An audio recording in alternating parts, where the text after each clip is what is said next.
Iran पर Donald Trump का बड़ा बयान, ईरान को नहीं रोकते तो वो परमाणु हथियार बना लेते। डोनाल्ड ट्रंप की तरफ से दावा किया गया है, ईरान को परमाणु हथियार बनाने से हमने रोका, वो कभी परमाणु हथियार हासिल नहीं कर पाएंगे। तो क्या कर सकते हैं डोनाल्ड ट्रंप, क्या विकल्प अब उनके पास है, यह आपको बताते हैं एक एक करके ग्राफिक्स के जरिए। पहला विकल्प नंबर 1, सीमित एयर स्ट्राइक। जी हां, कुछ खास ठिकानों पर हवाई हमले को अंजाम दिया जा सकता है। नंबर 2, बड़े सैन्य ठिकानों पर हमला किया जाए ताकि जो बची खुची सैन्य ताकत है उसे भी पूरी तरह से खत्म कर देना। तीसरा विकल्प क्या है, लंबा दबाव, जवाबी कार्रवाई, यानी कि दबाव और डाला जाए।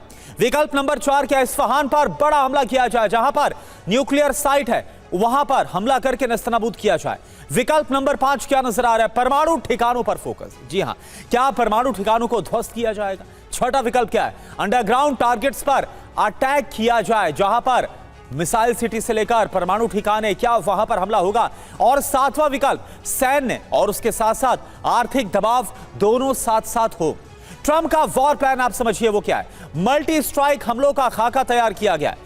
यूएस सेंट्रल कमांड हमलों की शुरुआत करेगा, ईरान के मिलिट्री ठिकानों पर हमला होगा, टारगेट पर पिन पॉइंट हमले संभव है, जो खबर निकलकर सामने आ रही है। अब देखिए एक और बड़ी खबर क्या है, डील को लेकर अभी की ये बहुत बड़ी खबर आपको बता रहे। ईरान अमेरिका में कोई डील नहीं होने वाली, इजराइल की तरफ से कह दिया गया है। ये ईरान के साथ किसी समझौते की अब कोई संभावना नहीं है, इजराइल की तरफ से यह बयान।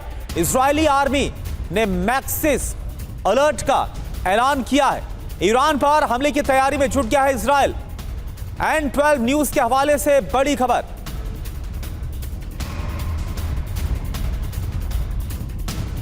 तो बातचीत नहीं तो क्या अब युद्ध होने वाला है, और ये युद्ध होगा तो सब जानते हैं कि इस बार ये महायुद्ध हो सकता है।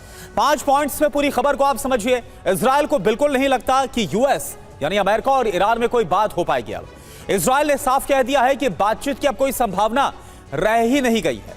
इजरायली आर्मी ने मैक्सिमम अलर्ट का ऐलान कर दिया है। हमले को लेकर अमेरिकी सेना के साथ बातचीत जारी है। कुछ दिनों में ईरान पर हमला हो सकता है, यह भी ईरान की तरफ से बता दिया गया है।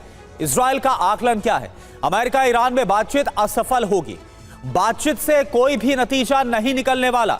ईरान के कदम से निराशा का माहौल काफी ज्यादा बढ़ गया है। अमेरिका फिर से हमला करने के लिए मजबूर है, यह कहा गया है, और इसी को आधार बनाया गया है कि आखिर क्यों ईरान और अमेरिका के बीच एक बार फिर से युद्ध होगा।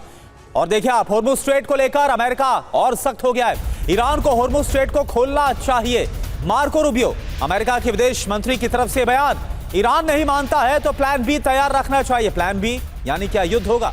ईरान के ना कहने ते ही प्लान बी शुरू हो जाना चाहिए। रूबियो की नेटो देशों से प्लान बी की मांग। तो क्या इस बार नेटो देशों की भी मदद अमेरिका लेना चाहता है। हालांकि इससे पहले भी जब 40 दिन का युद्ध चला, उस दौरान डोनाल्ड ट्रंप ने नेटो देशों से मदद की अपील की थी, लेकिन किसी ने भी हाथ आगे नहीं बढ़ाया था। लेकिन एक बार फिर अब कुछ वैसा ही बयान अब मार्को रूबियो देते नजर आ रहे। तो ईरान के लिए अमेरिका का प्लान बी क्या है, यह आप जरा समझिए। मार्को रूबियो जो बोलना चाहते हैं उसका मतलब क्या है। दरअसल होर्मुज स्ट्रेट का रास्ता खोल दे ईरान, यह कहा गया अमेरिका की तरफ से। ईरान ने मना किया तो हम क्या करेंगे, ईरान के मना करने पर प्लान बी होना चाहिए।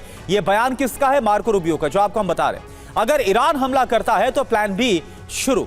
नेटो को प्लान बी के बारे में सोचना चाहिए। मायने क्या है, ईरान के खिलाफ अमेरिका का प्लान बी रेडी है। होर्मुज नहीं खुला तो अमेरिका हमला कर देगा। नेटो देशों को साथ लाना चाहता है अमेरिका। इस बार ईरान के खिलाफ मोर्चाबंदी में नेटो देशों का साथ अमेरिका मांग रहा है। जो बयान है वो इससे जुड़ा हुआ दिया गया।